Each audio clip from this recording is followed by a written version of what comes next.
Hey everyone, Kerry Beck here with Life Skills Leadership Summit. And if you've been around me, you know I like to partner with really great organizations. And today I have the privilege of talking to Naomi, who's the director of our local Unbound group. You may not know anything about that, but you're going to learn a lot about it. So, Naomi, thanks so much for being here today. Yes, thanks for having me, Kerry.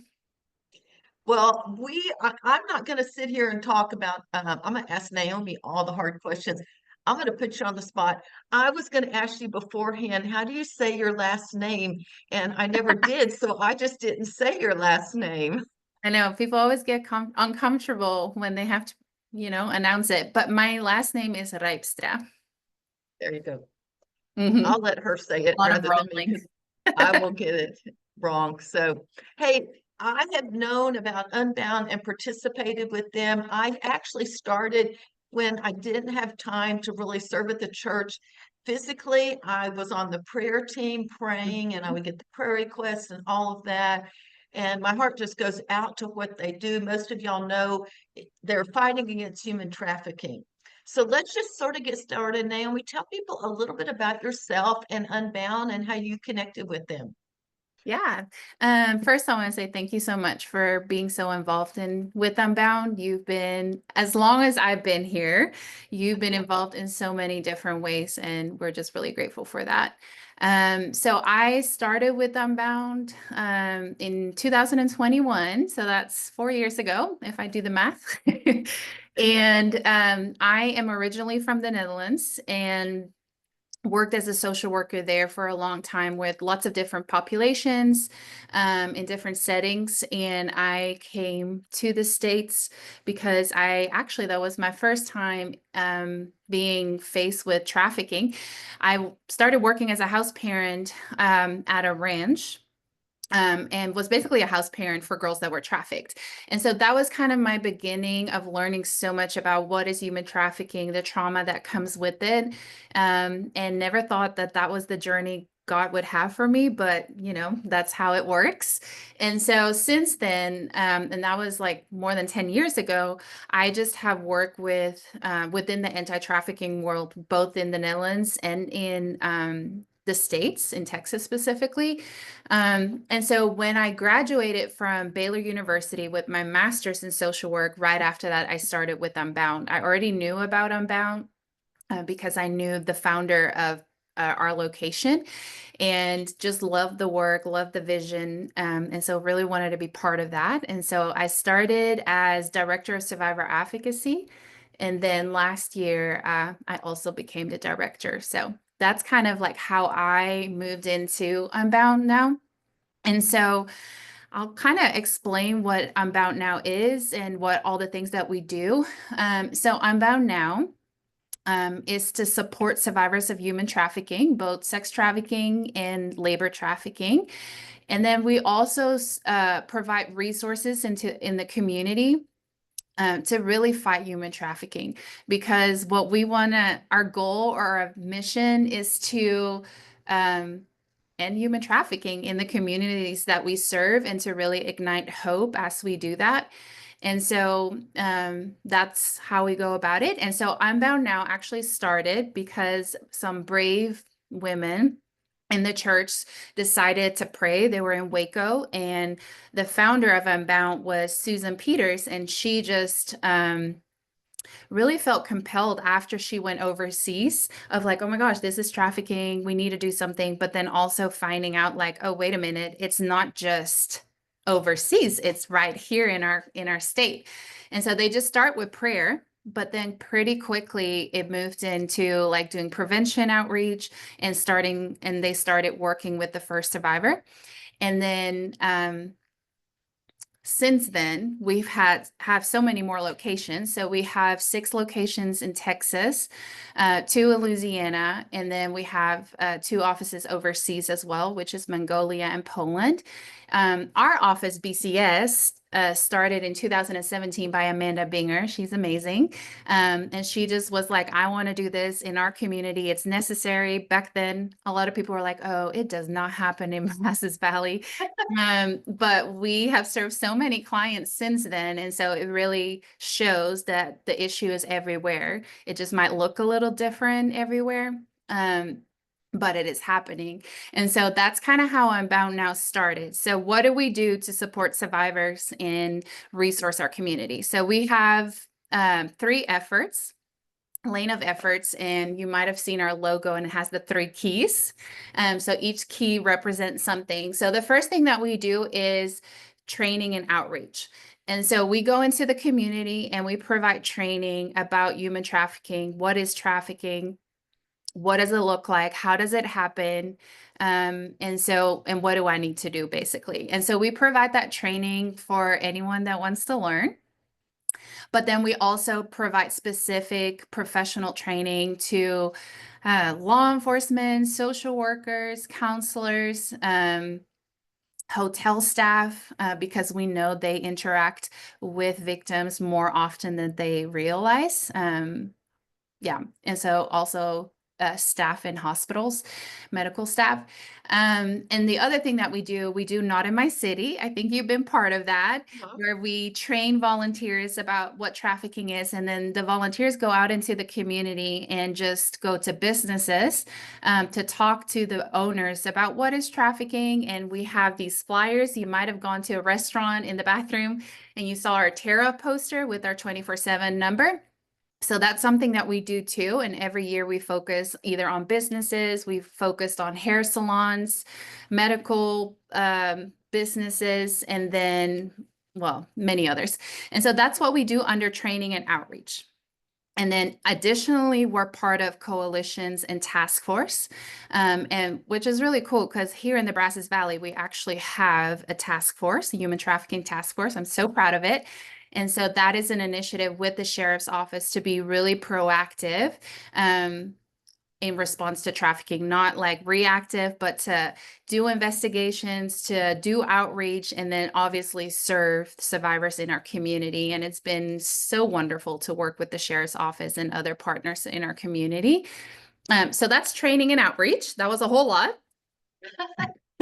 Then we have youth prevention. And so youth prevention is where we go into the juvenile detention center weekly. And we just hang out with the girls. We also go to the boys' side bi-weekly, and we build relationship with them, and we go through our curriculum. And our curriculum is really talking about what is human trafficking, what are the signs, but not just that, but also talking about social media, safe relationships, all the things that are intertwined with trafficking. And so we go there and we are able to build those relationships, educate the youth that are there, knowing that they're vulnerable. And then if there are any kiddos that say, hey, that sounds familiar, I have experienced something like this, then obviously they can talk to our staff, and volunteers go with Laura that's doing that. And we've seen so much success with even that, and girls that are saying like, hey, this happened to me, but also, and I love this, is like girls saying, oh, I remember I was in this situation and I had already learned about trafficking and this guy did something and I was like, red flags, red flags. And so because they're equipped with, our curriculum, they now are recognizing some of unsafe situations. And so I always love that. And then our last effort is survivor services. And so that is supporting survivors. Oh, sorry, I forgot one thing. So with the youth prevention, we go and do outreach in the juvenile detention center, but we also serve youth at risk. And so we really were like, we don't want to just support survivors of human trafficking. We just want to prevent it from ever happening, right? And so we have our early intervention specialist that works with kiddos that are at risk. There's just some things going on. And if nothing happens, no intervention happens, it is very likely for them to maybe be exploited. And so we want to step in, provide support, provide relationship and resources so that we can hopefully prevent trafficking from ever happening to these young kiddos. And so that was also part of youth prevention. Sorry, there's so many things. And then survivor services. So we have a 24/7 crisis referral line. And so our advocates, our trained staff, we have 7 advocates, which is amazing, 3 bilingual advocates. And so they are in rotation and answer the phone.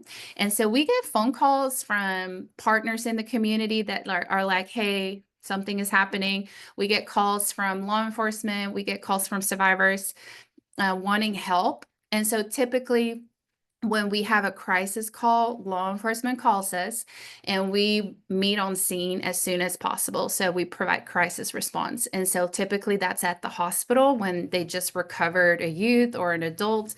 And what our advocates do is just providing emotional support, physical support, and just are there with the survivor to make sure that their needs are met, that they feel safe, that they know what's going on and what the next steps are. And so that's what our advocates do. They just solely focus on the advocate so that they feel safe. And we know safe is not, a physical thing, because yes, they're safe because they're with all these professionals, hospital staff, law enforcement is there, advocates are there, but often the survivors we serve, they don't feel safe. They don't trust law enforcement. They don't trust us.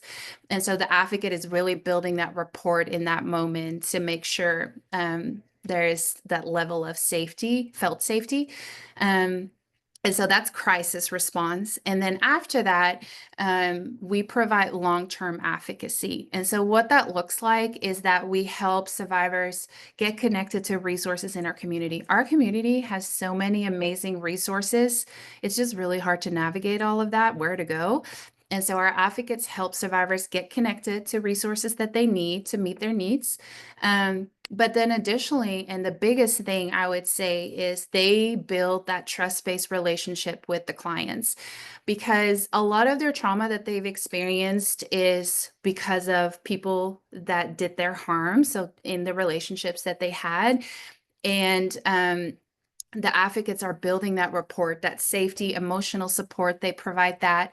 And in that relationship, because they hang out, they do fun things together. Yes, they work on goals and all that kind of stuff, but they do, like, they go to like a coffee shop or they go rock climbing, and we hang out with their clients, one, because we want to spend time with them and build that rapport, but also in that relationship, real conversations are happening. And then also healthy relationships are being modeled. And so it's so powerful. And so that's what our survivor advocacy services look like. I know that was a whole lot, but That was awesome. And I have heard I've heard different people say everything that they do from different perspectives. And I feel like I always learn something. There is one thing that I do think a lot of moms, especially homeschool moms or Christian moms, that's not going to happen anywhere near me. When when I have attended there, not in my city, we would go into restaurants or Mhm. wherever we were going, and they're like, "Oh, that doesn't really happen here." We're like, "Oh, yes, it does." And now I also think we're like on a corridor, but we can go through that. Wherever you live, it is probably happening. And so Mhm. I think it's really important. Naomi's really right. It's not just overseas, in Indonesia or Mongolia or wherever. It really does happen in the United States.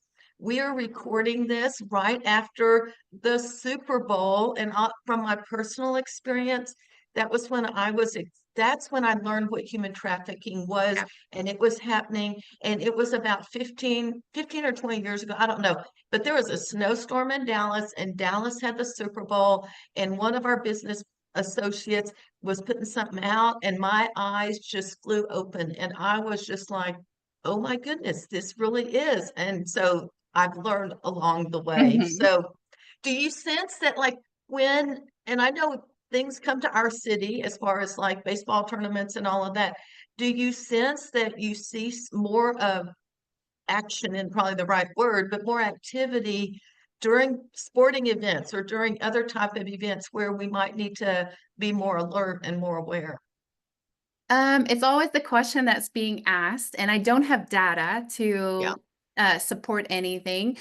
I think trafficking happens regardless because yeah, I think a lot of people think trafficking happens because a kiddo gets kidnapped and then being trafficked. What I do know is that the research shows that it's less than 7% that trafficking happens through kidnapping.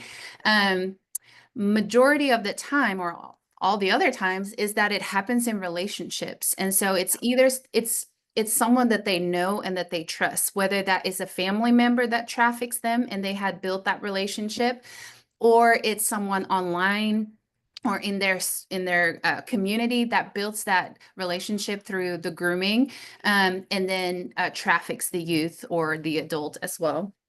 And so, because of that, I don't know if it happens more during events. What I do know is I think more people are alert and more people okay. are looking for it. That it seems like, more is happening. But I will say, I do know that um, people come to one place, and sometimes the request for sex is higher. I know we had one survivor one time speak at our event, and she was brought to Bryan College Station because of an event that was happening. And so I don't know the data, but I think people are more aware of it. And I could see that there is more going on at that time, but I think it's always going on. We don't always look Yes. for it. Yeah. That's so good. The other thing you made a comment, and I think it's really important because I feel like people think it's only girls or women, and Mhm. yet men and boys can be trafficked too. Can you just address that a little bit?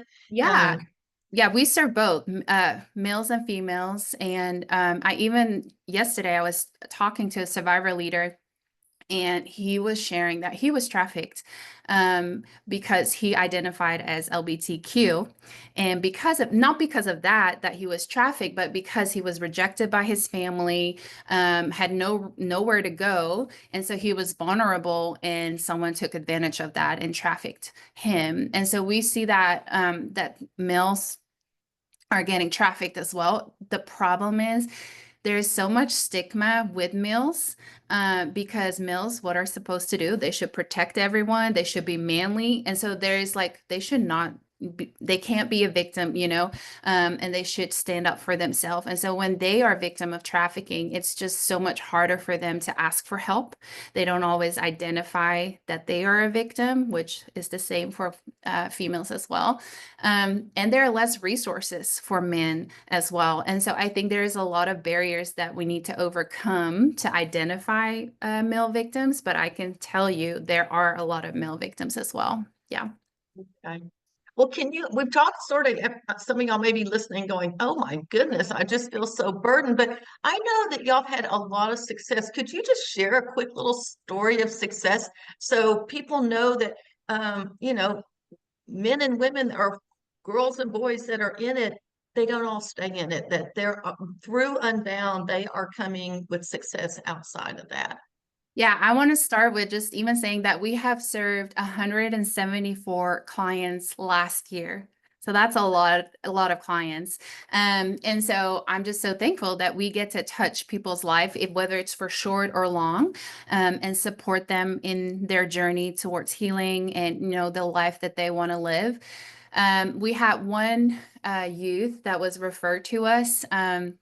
Not because she was like trafficked, but because there was just a lot of concern going on, and this youth needed support.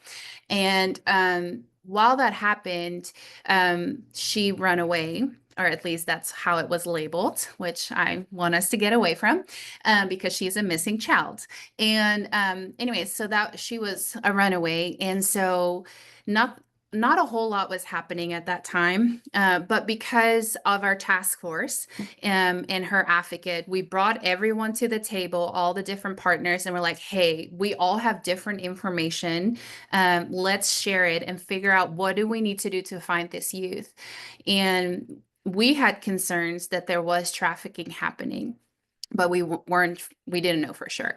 So because we came around the table, it was a Wednesday. On Friday, they were able to find her in another state, and she was a victim of human trafficking during the time that she was away from home, which obviously I wish that was prevented. But the power of partners coming together, working together, and then finding our youth. And since then, she's doing so well. She's received a lot of services, been working with her advocate, working through the trauma of it. And so we're so proud of her. And so that's one thing where it's one, the success of like we were able to get her out, but also help her in her journey of healing and restoration. That is, and that's what is, we want to get them out, but you also got to get healed, and Yeah. that isn't just going to happen instantly. And that's what Unbound and their survivor advocates are doing, is journeying with them and building relationships, and that trust is so important. So, oh, I had a note here. I mean, anyway, for those of y'all that don't know, this week we will be having two classes, one for parents and one for students. And this has sometimes been the best, I wouldn't say the best class, because we got lots of great speakers. I'm not going to say that, but it has been eye-opening to a lot of people that have attended our summits in the past when they have taught our classes. Could you just give people a little snippet of what to expect? And for those of y'all that aren't sure what I'm talking about, you'll have a schedule, and it's Tuesday and Wednesday, 1 o'clock Central Time. Y'all can convert to your time zone, but anyway, and it will be online. It will not be in our I don't think we haven't figured out the Zoom room. There'll be a link in your member area, and it'll take you wherever you need to go. But tell people just a little bit about keeping students safe from the parents and the students. Yeah, so on Wednesday, the parents will meet with Laura. She's the presenter. And so really it's talking about what I think there's so many things that we think of when it comes to trafficking, and I already shared some of that. But Laura is really going to break it down of like, what does it actually look like? How do we recognize it? And what do we do, one, to keep our students safe, preventatively, but also how do we respond? When we have concerns about the situation. So it's really to give those practical tools, but also I do the trainings all the time, and a lot of times it's in front of you or even concerns or vulnerabilities, and we don't even realize what we're seeing. And so I think the training really helps us to know what we're looking at and to recognize it. And then the next day, Laura will meet with the students and just kind of do the same thing at their level, obviously, of like, what is trafficking and how do you keep yourself safe? What are some things that you need to be aware of with social media and those type of things? And so she's going to talk that through, or red flags and relationships and stuff. And the reason why we always do it first with parents is so that they know the stuff that we're talking about. And then we are hoping that after the youth got the training as well, keeping the students safe, that parents and students will talk and have a conversation about it. Yeah. That's so good. Seriously, y'all do not miss it. Some of you I know have already been to it, but it doesn't hurt to brush up again, because I mean, sometimes I'm like, oh yeah, I sort of forgot that. And I've actually been to it a few times. But definitely, for those of you that are a little concerned about putting and we recommend 6th grade and up, but for those of you that are a little concerned, just know that when you watch the parent, that's on an adult parent level. When the kids come in, that's on a teenage level. And so it's not going to be exactly the same. They're going to talk to them. So maybe not share exactly the same stories, but yet parents need to know and understand what's really going on. So, okay, so I know some people may want to know, a little more about Unbound or learn about it. Maybe some of y'all would even like to donate money to Unbound. For those of you that don't know, if you upgrade from the free pass to the VIP pass, I donate 5% of our profits, and several of our speakers are donating 5% of their commissions, and then I'm going to match that 5%. So who knows, if you're in that speaker, then you might be donating 15% and you didn't even know it. But that's sort of our partnership financially. But some of you may want to say, no, I just want to go ahead and give a donation. Could you tell people where they could go find y'all's website and sort of navigate from there? Yes, our website is unboundnow.org. And there we talk about who we are, what we do. So the whole conversation that where I shared what we do, it's on the website as well. And then there are also ways if people want to get involved. There's volunteer options, and you have to click on BCS office, but it will show you the different options. Or if you want to request a training, if your church community or whatsoever are like, hey, we want this training out there too, then you can request a training on the website. And then also there's a giving link. And so obviously you can give by clicking on that link. Another thing that's coming up, which is pretty recent or quickly coming up, is our annual fundraiser called Night of Hope. It's an amazing night. It's March 28th, and it's just a night where we get to share the impact of the work that we do, but also have a survivor share their story. And so super powerful partners will be there, but also people in the community. And so if people are interested, if they go to our website and they go to our Bryan College Station page, it will pop up and they can get tickets. That sounds great. Naomi, thank you so much for sharing this. It is a heavy topic, but I Mhm. just say thank you to you, one, for having worked in this industry, which is sort of sad to say, but to Yeah. helping people get out, but also just the work that Unbound does, because it is so important. And I just appreciate you sharing what's going on, and hopefully we can get the news out, especially to people that think it's not even really happening in their backyards. So I appreciate it. Thank you. Thanks for letting me share, Kerry. All right. And I'm Kerry Beck with Life Skills Leadership Summit. We'll talk to you next time.